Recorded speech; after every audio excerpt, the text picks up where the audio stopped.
Skuad Persebaya Surabaya kembali jalani persiapan jelang pertandingan kandang melawan Persija Jakarta.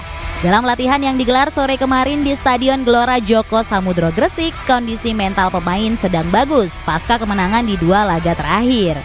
Fisik pemain hampir semuanya dalam kondisi prima kecuali Leo Lelis.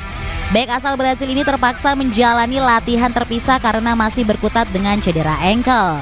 Kondisi Leo Lelis ini tentu mengkhawatirkan. Lelis selama ini menjadi tumpuan di lini bertahan Persebaya.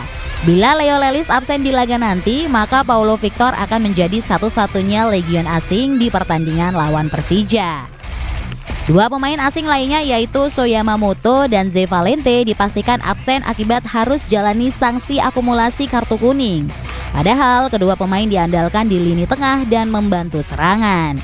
Ze Valente sudah 13 kali bermain dengan sumbangan 3 gol dan 5 assist. Begitu juga Soyamamoto yang menjadi paling subur dengan torehan 9 gol dari 30 laga. Lini belakang Persebaya terancam kian pincang karena Rizwan Lauhin yang beberapa pertandingan terakhir dipercaya oleh pelatih sebagai tandem Lelis di lini bertahan juga turut absen akibat akumulasi kartu kuning. Pelatih Aji Santoso harus memutar otak untuk memikirkan pemain pengganti bagi 3 pemain intinya. Kondisi cuma dalam keadaan baik kecuali si Leo tadi agak mengge karena di ankle-nya ada sedikit bengkak. Oke.